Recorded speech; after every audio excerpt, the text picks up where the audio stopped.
नहीं करवा रही हूँ, मैं पढ़ा रही हूँ क्योंकि मुझे मिड टर्म से पहले आपके कितने टॉपिक्स और कंप्लीट करने हैं?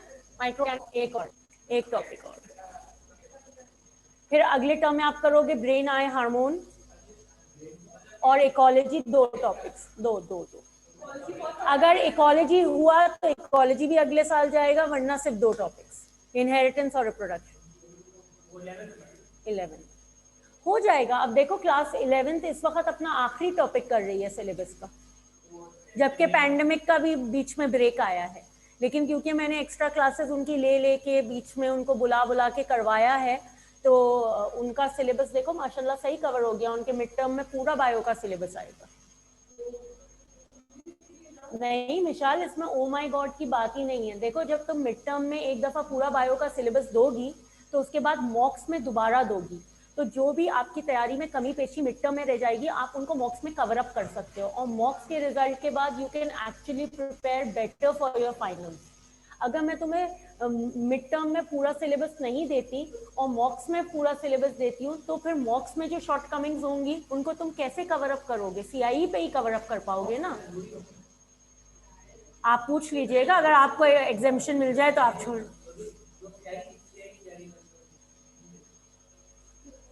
समझ रहे मेरी बात है? स्टेटमेंट ऑफ एंट्री चाहिए स्कूल से तो मॉक्स देने होते हैं। सवाल ही खत्म हो गया ना, छोड़ दो। ठीक है, तो समझ रहे हो विशाल, इसमें फायदा किसी का नहीं है, फायदा आप ही का है। क्या फायदा है कि आपके जो भी टॉपिक्स या जो भी आप समझ रहे हो छोटी मोटी चीजें मिड टर्म्स में रह जाती हैं, आप उनको मॉक्स में कवर कर सकते हैं, और मॉक्स के बाद आप एक्चुअली आप 2 दफा पूरे सिलेबस का एग्जाम दे चुके होगे, तो you will be more confident during your CIs. इंशाल्लाह। नहीं, इरादा मेरा है। मेरिटोरियल नहीं, मेरिटोरियस वाले अच्छे हैं, नहीं तंग करते। तुम लोग को तो पता नहीं, हर बच्चे को अपने स्कूल में कीड़ा नजर आता है, हालांकि बहुत ज्यादा प्रिविलेज होता है, बहुत ज्यादा। आपको पता है हर स्कूल अपने तरह से एक डिफरेंट वे में प्रिविलेज होता है। मैनेजमेंट आप लोगों के लिए अच्छा ही करना चाहती है, ये तो पैंडेमिक की वजह से इतना नहीं है, वरना मेरिटोरियस ने जितनी एक्टिविटीज प्लान की होती हैं क्लास 11th की, आपका फेयरवेल बाहर होता है, ठीक है, ये सारी चीजें। हाँ यहाँ नहीं बेटा, आपका प्रॉपर लास्ट टाइम भी कहाँ हुआ था? रीजेंट प्लाजा में, ठीक है, या तो अरीना में होता है, रीजेंट प्लाजा में होता है। बाकी स्कूल जहाँ मैं पढ़ाती हूँ दोनों जगह दिन के वक्त फेयरवेल होता है और स्कूल के ग्राउंड में होता है। दिन के वक्त फेयरवेल होता है सुबह 10 बजे और स्कूल के ग्राउंड में होता है फेयरवेल। बेटा अभी तो पिछले वालों को ही नहीं मिला है, अब जब भी होगा इंशाल्लाह देखो क्या होता है। I do not know. अच्छा जी, कल हमने हेयर के बारे में पढ़ा था। Today will be studying the last part of the skin. हाँ बोलो। नहीं, I am masters in biotechnology, I am not doctor. हाँ, डॉक्टर ग्रेजुएट होता है, मैं मास्टर्स हूँ, ज्यादा एजुकेशन नहीं। डॉक्टर्स की जो एमबीबीएस की डिग्री होती है वो होती है ग्रेजुएशन के बराबर।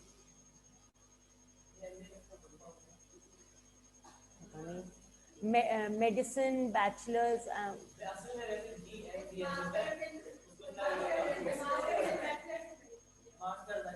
नहीं। क्या? नहीं, ठीक है, ये ब्लड वेसल देख रहे हो, ठीक है, blood vessels also play a role in controlling body temperature, ठीक है, blood vessels also play a role in controlling body temperature. किस तरह से?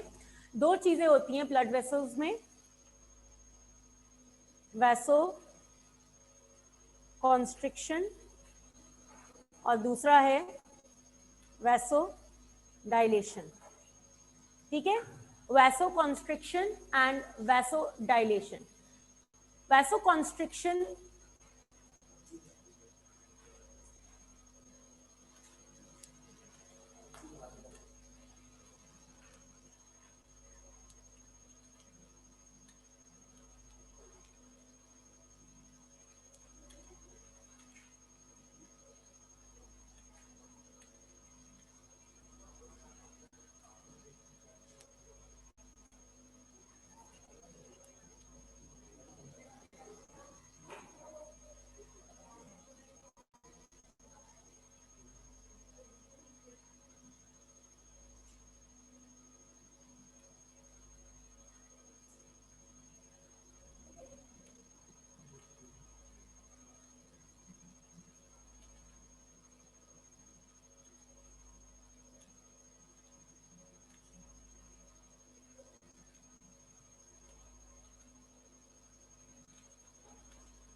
ठीक है, vasoconstriction does not allow body heat to escape.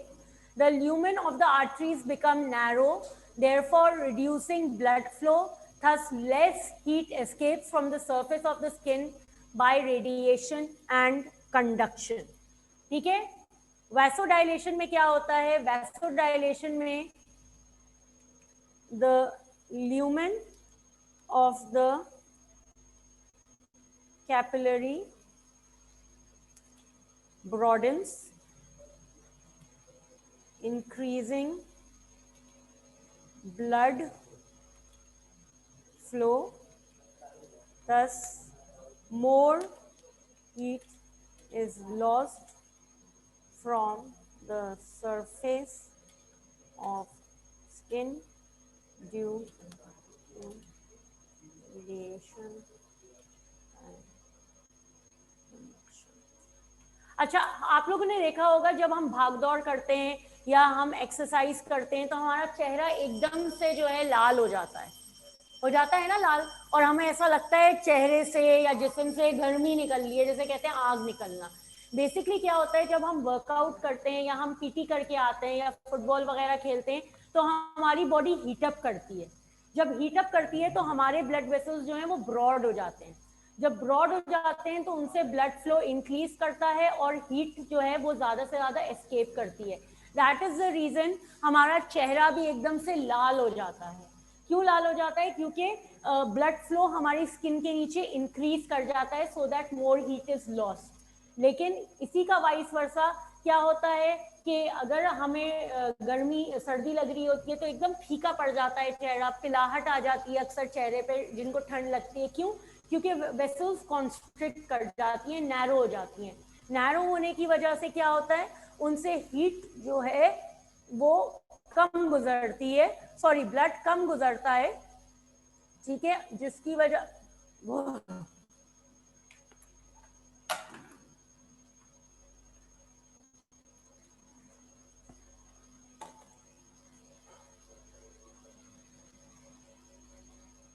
ये देखो ये वैसोकॉन्स्ट्रिक्शन है।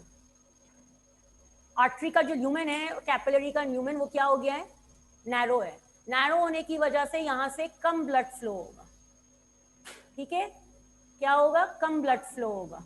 जब ब्लड फ्लो कम होगा तो जो हीट एस्केप कर रही है वो भी लेस होगी।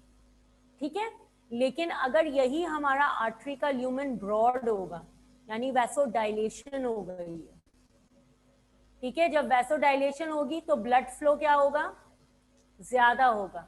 जब ब्लड फ्लो ज्यादा होगा तो ऑटोमेटिकली जो हीट होगी वो भी ज्यादा एस्केप होगी।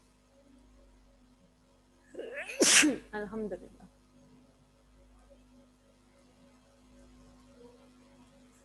ठीक है, ज्यादा हीट एस्केप होगी। अच्छा, इसके बाद आप यहाँ देख सकते हैं ये नीचे की तरफ एडिपोज टिश्यू रखा हुआ है। ठीक है, ये एडिपोज टिश्यू जो है, this is the tissue where fat is deposited in your body, जिसे हम चर्बी कहते हैं अपनी नॉर्मल लैंग्वेज में।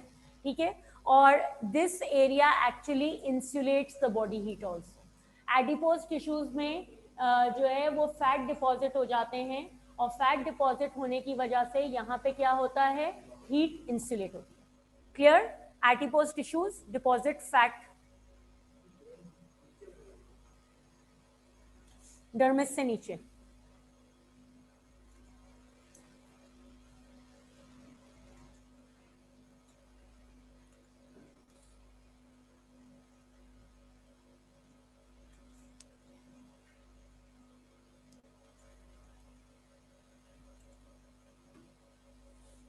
And it insulates the body heat. Adipose, adipose की स्पेलिंग में कुछ गड़बड़ है। हाँ देखा, एक डी आया। Adipose tissue deposits fat and it insulates the body heat. ठीक है, इस तरह हमने पूरा स्किन का स्ट्रक्चर कर लिया। अब फ्राइडे को तुम लोग आओगे तो मैं इसका होम्योस्टेटिक कंट्रोल स्किन का पढ़ाऊंगी और ये चैप्टर कंप्लीट हो जाएगा। हाँ ना, छोटा सा है। फिर इसका रिटन काम मैं तुम लोग को करवा लूंगी मंडे को, और फिर ट्यूसडे को नया चैप्टर शुरू। बल्कि एक काम करना, फ्राइडे को आओगे तो फिल ब्रैडफील्ड लेके आना। ठीक है, क्योंकि होम्योस्टेटिक कंट्रोल इतना लंबा नहीं है और फ्राइडे को हमारा फर्स्ट पीरियड है, लास्ट पीरियड भी नहीं है, तो हम रिटन काम उसी दिन कर लेंगे ताकि मंडे से फिर नया चैप्टर शुरू कर दें। हाँ बोलो क्या? मिड टर्म में शुरू से लेके माइक्रो ऑर्गेनिजम्स तक सारे चैप्टर हैं, 9 वाले भी। हाँ सेल से अभी के मिड टर्म, पिछले साल और इस साल दोनों के चैप्टर से। मैं तो हूँ ही बहुत गंदी, मुझे सारे सब्जेक्ट्स का नहीं पता, मुझे सिर्फ अपने सब्जेक्ट का पता है। बंद कर दूं? मुझे सारे सब्जेक्ट्स का नहीं पता, मुझे सिर्फ अपने पता है। नहीं फाइनल टर्म में हाँ तुम लोग के पेपर्स नहीं होते।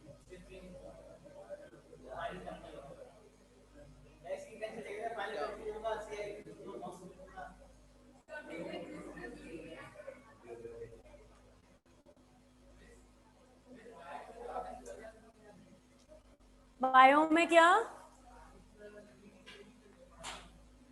बड़ा अफसोस हुआ, क्या करूँ।